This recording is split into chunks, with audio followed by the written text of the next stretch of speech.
The architecture of schools has been a topic of discussion on the course, as has the decoration of schools. But what we so often overlook are the decorative elements that are included by the architect in the design of the school building. Charles Rennie Mackintosh was famous for including decorative elements in his architecture, and his Scotland Street School is no exception to this rule.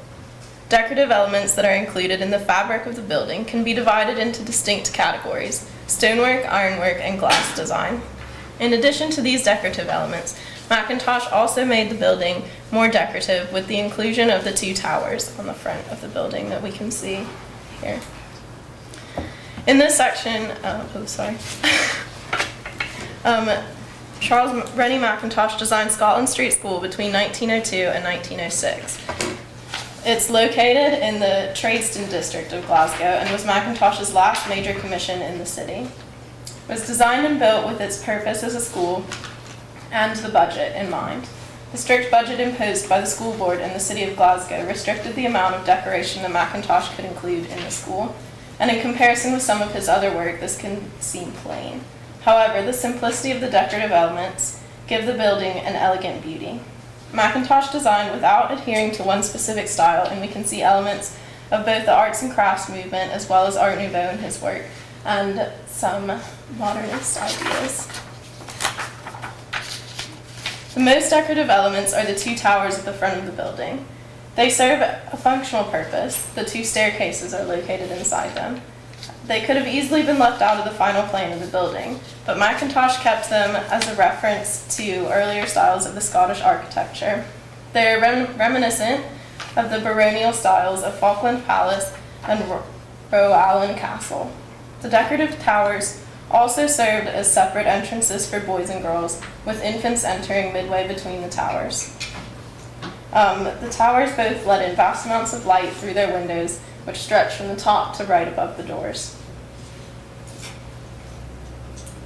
Decorations included in the stonework of Scotland Street School are very subtle, but serve to make the facade of the building more interesting.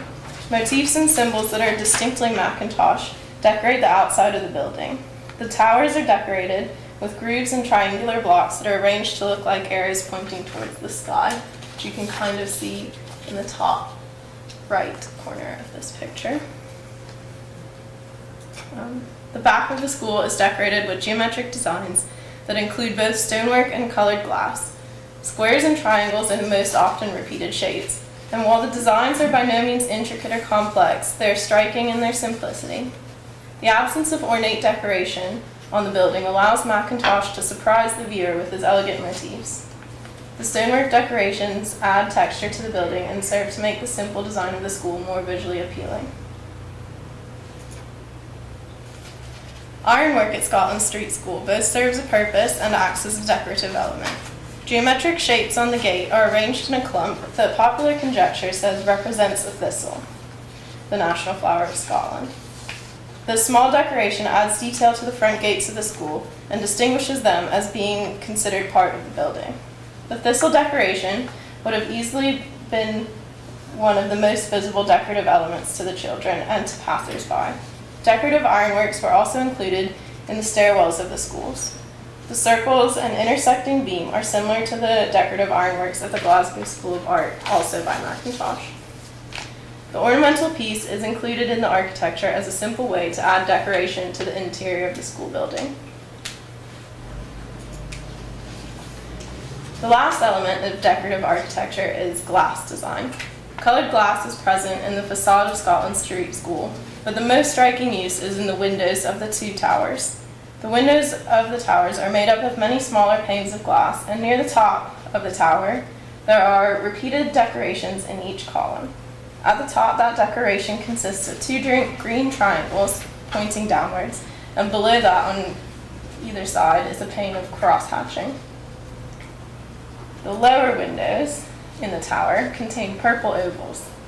This simple design has an impressive impact. From the outside, it's fairly noticeable, but from the stairwell, it is the main focal point of the windows. The green and purple colored glass used in these windows is the same color as the colored glass used in the facade of the school. It's possible that the colors were chosen to continue the thistle theme started in the ironwork motif. Purple and green are the accepted colors of that flower. Macintosh's use of colored glass as decoration brightens up the inside of the school and adds a point of interest in the vast tower windows.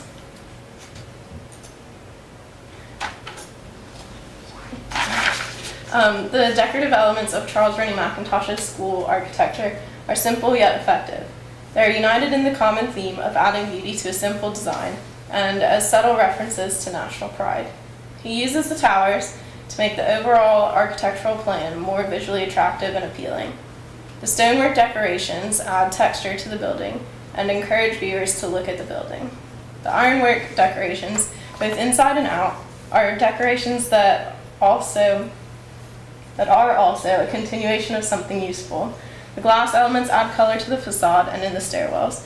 All of the decorative elements are so simple that it's easy to overlook them, but if they were not there, it's easy to see that Scotland Street School would not be regarded as a Macintosh masterpiece, but would just be another old building in a rundown part of Glasgow.